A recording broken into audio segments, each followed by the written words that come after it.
Hello everyone, this is सूरज गुप्ता। और क्या आपको पता है स्टारबक्स ने इस साल टोटल $26 बिलियन का रेवेन्यू जनरेट किया। और वहीं दूसरे तरफ इसके कॉम्पिटिटर लाइक KFC और कोस्टा कॉफ़ी, अगर हम दोनों के रेवेन्यू को मिला दे तब भी स्टारबक्स इनसे कहीं ज़्यादा आगे है। और हॉवर्ड स्कल, जिसे इंडस्ट्री के लोग स्टारबक्स का कर्ता धर्ता भी मानते हैं, ये वही व्यक्ति हैं जिन्होंने स्टारबक्स को जीरो से $100 बिलियन की कंपनी बनाई है। बट आपको एक इंटरेस्टिंग बात बता दूं कि एक टाइम पे हॉवर्ड स्कल्स को गरीबी की वजह से अपना ब्लड तक सेल करना पड़ा था। और आप ये बात जान के काफ़ी सरप्राइज हो जाओगे कि आज स्टारबक्स, जो कि कॉफ़ी इंडस्ट्री का किंग है, वो कभी कॉफ़ी बेचना ही नहीं चाहता था। उसका बिजनेस मॉडल तो कुछ और था। जानेंगे इन दिस टुडेज वीडियो। और साथ ही साथ ऐसे कौन से स्ट्रेटजी और फैक्टर्स थे जिसे यूज़ करके हॉवर्ड स्कल्स ने स्टारबक्स को एक $100 बिलियन की कंपनी बनाई है। इसलिए मैं आपको सजेस्ट करूंगा आप ये वीडियो पूरा देखना। स्टारबक्स की शुरुआत 1971 में सिएटल के हिस्टोरिक पाइक प्लेस मार्केट में हुई थी। और इसकी शुरुआत करने वाले 3 founders Jerry Baldwin, Gordon Walker and Zev Siegl थे। स्टारबक्स के तीनों फाउंडर में 2 चीज़ काफ़ी कॉमन थी। फर्स्ट, वो तीनों अकेडमिया से आते थे। और सेकंड, उन तीनों को चाय और कॉफ़ी बेहद पसंद थी। और शायद इसी कॉफ़ी की प्रेम की वजह से इन्होंने अपनी सेविंग से और थोड़े से पैसे उधार लेके सिएटल में अपना फर्स्ट स्टोर खोला, जिसका इन्होंने नाम रखा स्टारबक्स। और उस टाइम पे स्टारबक्स का business model high quality coffee beans और इक्विपमेंट्स को बेचना हुआ करता था। और अपने पहले ही दशक में स्टारबक्स ने सिएटल के अंदर 4 अपने नए स्टोर्स खोले, जो कि दर्शाता है स्टारबक्स की ग्रोथ स्लो बट स्टडी थी। 1981 वो साल था जहां से स्टारबक्स की किस्मत पूरी तरीके से बदलने वाली थी, क्योंकि इसी साल हॉवर्ड स्कल्स की सम काइंड ऑफ मुलाकात हुई थी स्टारबक्स से। और वो काफ़ी इंप्रेस हुए और स्टारबक्स के अंदर अपने करियर को परस्यू करना चाहते थे। इनके कुछ इन्वेस्टर्स इसे द हॉवर्ड स्कल्स एरा भी कहते हैं, क्योंकि हॉवर्ड स्कल्स ही वो व्यक्ति थे जिसने स्टारबक्स को $1 बिलियन की कंपनी बनाई। और जब 2007-8 में फाइनेंशियल क्राइसिस आया था पूरे वर्ल्ड में, हॉवर्ड स्कल्स ने स्टारबक्स को अपनी जीनियस स्ट्रेटेजी से दोबारा से प्रॉफिटेबल बना के मार्केट में खड़ा किया था। और 1982 में हॉवर्ड स्कल्स स्टारबक्स को ज्वाइन करते हैं as a sales and marketing. और वो जो पहली चीज़ है स्टारबक्स के अंदर जो हॉवर्ड स्कल्स चेंज करते हैं, customers friendly sales skill. Howard एक चीज़ नोटिस करते हैं कि जब भी कोई कस्टमर स्टारबक्स के अंदर आता है तो वो काफ़ी अनईजी फेल्ट करता है due to lack of proper knowledge in coffee. और इसी चीज़ को दूर करने के लिए हॉवर्ड ने अपने एम्प्लॉयज़ के साथ मिलकर कस्टमर फ्रेंडली इन्वायरमेंट को क्रिएट किया, ताकि वो एक बेटर और इंजॉयबल एक्सपीरियंस प्रोवाइड कर सके अपने कस्टमर्स को। 1983 में हॉवर्ड को मिलान भेजा गया to attend a international show. और वहीं पे इटली में कैफ़ेज़ का इन्वायरमेंट देख के हॉवर्ड काफ़ी इंप्रेस्ड हुए और उनको भी वहीं पे आइडिया आया स्टारबक्स के साथ कुछ सिमिलर करने का। और स्टारबक्स को एक छोटी सी दुकान से दुनिया का सबसे बड़ा कॉफ़ी चेन बनाना through rapid stores expansion strategy. और जब वापस आके हॉवर्ड ने ये आइडिया स्टारबक्स के फाउंडर को बताया तो उन्होंने डायरेक्ट मना कर दिया, ये कहकर वो स्टारबक्स के ट्रेडिशनल बिजनेस से उसे डेविएट नहीं करना चाहते।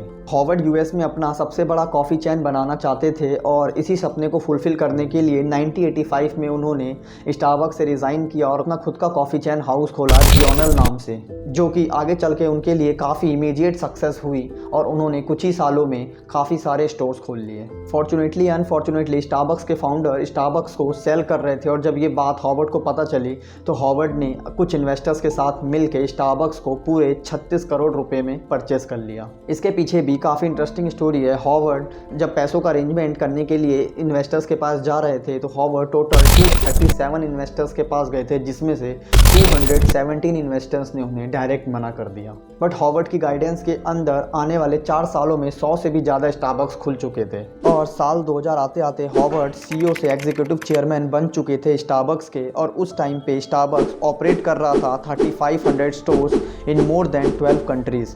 और 2000 से 2007 के बीच नंबर ऑफ स्टारबक्स 3500 से बढ़कर 15,000 हो चुके थे। स्टारबक्स के लिए वो पीरियड था जब company as an average 1500 store हर साल खोल रही थी। और स्टारबक्स की सेल 2 बिलियन से इंक्रीज होकर $9.4 बिलियन हो गई। बट वो कहते हैं ना, हर सक्सेस के पीछे मल्टीपल्स फेलियर्स की लर्निंग होती है। स्टारबक्स के साथ भी कुछ ऐसा ही हुआ। स्टारबक्स की सक्सेस में काफ़ी बड़ा ब्रेक लगा due to 2017 financial crisis.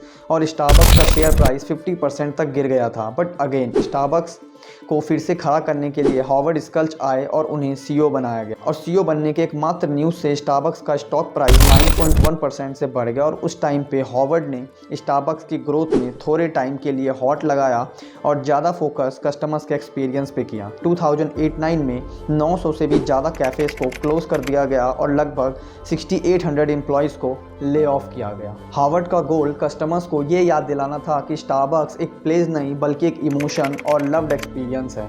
Harvard की प्लानिंग काफ़ी कारगर साबित हुई और स्टारबक्स के शेयर प्राइस 143% से बढ़ गए अगले 2 सालों में। और इन सालों के दौरान स्टारबक्स ने रेयरली ही कोई स्टोर खोला, बट स्टारबक्स ने अपनी पेस फिर से पकड़ी और 2012 से 2017 तक 3000 से भी ज़्यादा स्टारबक्स के स्टोर्स खुल चुके थे अलग अलग कंट्रीज़ में। ये तो थी स्टारबक्स की पूरी सक्सेस स्टोरी, बट स्टारबक्स के वो कौन से बिजनेस प्लान थे या कौन सी स्ट्रेटजीज थी और वो कौन कौन से फैक्टर्स थे जिसने स्टारबक्स को एक $multi-billion की कंपनी बनाई। The first thing is philosophy of Starbucks. अपने अर्ली डेज से स्टारबक्स का पूरा फोकस अपने कस्टमर्स को relaxing and enjoyable experience provide करने पर रहा था, क्योंकि स्टारबक्स ये बात अच्छी तरीके से जानता है कि customers is the real king. जब सारी कंपनीज़ अपने रेवेन्यू को 40 to 50% अपने एडवर्टाइजमेंट पर स्पेंड करती थी, तो वहीं दूसरी तरफ स्टारबक्स ने डिसाइड किया कि वो अपने प्रोडक्ट को एडवर्टाइजमेंट ही नहीं करेंगे। जब पूरी इंडस्ट्री कॉस्ट कटिंग कर रही थी प्रॉफिट के लिए, तो स्टारबक्स ने इसका बिल्कुल उल्टा एम्प्लॉय को एक्साइटेड किया to make more positive environment and energy, ताकि कस्टमर्स को भी वो पॉजिटिव और एनर्जी ट्रांसफ़र हो सके। और शायद इसी वजह से बहुत हाई प्रोबेबिलिटी होती है कि अगर कोई कस्टमर स्टारबक्स के स्टोर्स के अंदर घुसता है तो वो कुछ ना कुछ वहाँ ज़रूर ख़रीदता है। तो अगर स्टारबक्स के एडवर्टाइजमेंट को ज़ीरो है, तो आज स्टारबक्स इतना पॉपुलर कैसे है without making an expense on advertisement and marketing? तो इसका आंसर है जनाब, माउथ मार्केटिंग।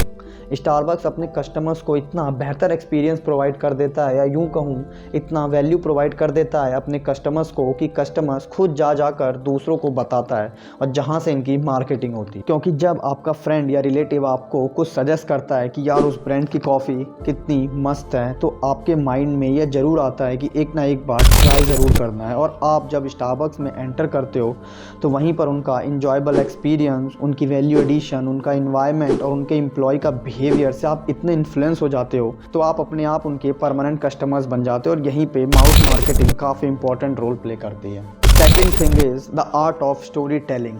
आपको स्टारबक्स का वो कैंपेन तो याद होगा जिसे स्टारबक्स ने 2014 में लॉन्च किया था। स्टारबक्स ने नोटिस किया कि एक ब्रांड स्टोरी वही स्टोरी है जो कि लोगों द्वारा कही जाती है। लोग इस पर्टिकुलर ब्रांड के लिए क्या परसेप्शन रखते हैं, इसलिए उन्होंने ये कैंपेन चलाया ताकि वो स्टारबक्स के क्लियर विज़न को प्रेजेंट कर सके अपने कस्टमर्स के सामने। और इसलिए ये कैंपेन शूट हुई थी 59 डिफरेंट स्टोर्स में, जो कि लोकेटेड थे 28 डिफरेंट कंट्री के अंदर।